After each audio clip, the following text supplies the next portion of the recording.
ஃபிளைட்ல எந்த இடம் ரொம்ப சேஃபஸ்டான இடம் ஃபார் பேசஞ்சர்? இது காம்ப்ளிகேட்டட். இது நிறைய பேர் கேட்கறதா, நிறைய பேர் நினைக்கிறது. யூசுவலி சொல்லுவாங்க டெயில். ஆனா அந்த ஆக்சிடென்ட் பொறுத்து இருக்கு. அதாவது ஸ்டாட்டிஸ்டிக்லி பாத்தீங்கன்னா டெயில் எண்ட்ல இருக்கிறவங்க தப்பிச்சது தான் அதிகம். இப்போ இதுல வந்து ஃபார்ச்சுனேட்லி ஒரு ஃப்ரண்ட் எண்ட்ல, பட் ஜெனரலி பாத்தீங்கன்னா நீங்க அதுவும் ஸ்டாட்டிஸ்டிக்கல் ப்ராபபிலிட்டி தான். நீங்க எப்படி நடந்த ஆக்சிடென்ட் எல்லாம் எடுத்து பாத்தீங்கன்னா இந்த ஃப்ரண்ட்ல உட்காந்து நடுவில் உட்காந்து இருக்கிறவங்களோட அந்த பின்னால உட்காந்து இருக்கிறவங்க வந்து வாய்ப்பு அதிகம். அவ்வளவுதான். நீங்க வந்து எங்க இம்பாக்ட் எப்படி பொறுத்து 100 பேர் இறந்தாங்க அப்படின்னா பிளைட் ஆக்சிடென்ட்ல அதுல 70 பேர் வந்து தப்பிச்சது டைலண்ட்ல இருக்கிறவங்க தான். சோ அதனால the possibility இன்னமும் probability டைலண்ட் தான் இருக்கு அதிகம்ங்கறத உண்மை. ஆனா அதுல டிஸ்அட்வான்டேஜ் என்னன்னா டர்புலன்ஸ் வந்ததுன்னா உங்களுக்கு ரொம்ப அதிகமா தெரியும். ஃப்ரண்ட்ல உட்கார்ந்திருக்கணும் கம்மியா தெரியும். ஒரே பிளைன் தான் டர்புலன்ஸ் வந்து மாடரேட்லாம் வரும்போது ஃப்ரண்ட்ல இருக்கிறவங்களுக்கு கொஞ்சம் தான் தெரியும். அதோட இது பண்ண மாட்டாங்க. பின்னால ரொம்ப அதிகமா பஸ்ல தூக்கி போடுற மாதிரி தான். அதனால நம்ம பயந்தவங்க ஃபோபியா தான். ஃபோபியானா ஃபிளைட்ல போறதுக்கு எல்லாம் போயிட்டு இருக்காங்க இல்லையா, 5ல ஒருத்தருக்கு பயம். ஏறணும்னு ஐயோ போய் சேருவோமா அப்படிங்கறத கும்பிட்டுட்டு போறவங்க 5 பேர்ல ஒருத்தர் இருக்கு. அப்படி இருக்கும்போது அவங்க போய் பின்னால உட்காந்தாங்களா அது ஆடும்போது இன்னும் அதிகமா காமிக்கும்,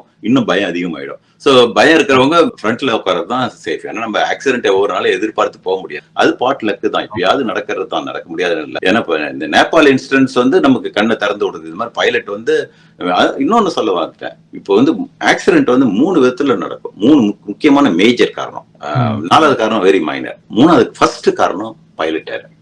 கிட்டத்தட்ட அது பைலட் ஏரர் வந்து 70% of the aviation contribution, 60 to 70% ரஃப்லி. அதுக்கு அடுத்த மேஜர் நீங்க எடுத்து பாத்தீங்கன்னா இது மெயின்டெனன்ஸ் சிஸ்டம் ஃபெயிலியர். ஓகேங்களா, அது வெறும் 20% 25% தான் இருக்கு. மேக்ஸிமம் 25% தான். அது ரொம்ப கம்மி சிஸ்டம். ஏன்னா அவ்வளவு சிஸ்டம் வந்து பர்ஃபெக்டா வச்சிருக்காங்க, இம்ப்ரூவ் பண்ணிக்கிட்டே இருக்காங்க. சிஸ்டம்ல வந்து அவ்வளவுதான். 3வது தான் வெதர். அது ஒரு 10 to 15%. சோ இது 3 தான் main contributor for all the aviation accident. 4வது வந்து இந்த சாபட்டாஜ், இது மாதிரி இந்த பிளைன்ல பாம்பு வைக்கிறது. அது வெரி ரேர். 2 to 3% வந்து நடக்குது. இப்போ நம்ம ஏர் இந்தியா ஒரு தடவை 1985ல கனடால இருந்து வந்துட்டு இருந்தது. வரும்போது இதுல வந்து ஐரிஷ் கோஸ்ட்ல வந்து பாம்பு பிளாஸ்ட் ஆகி எல்லாம் இருந்துட்டாங்க. ஸோ அது மாதிரி அந்த மாதிரி பாம்பு வச்சு வெடிக்கிறதுங்கிறது small percentage. But main 3 contribution pilot error, மெயின் contribution pilot error. Number 2 is maintenance, I mean system fault. Number 3 weather. இதுல கண்டிப்பா வெதர் இல்ல.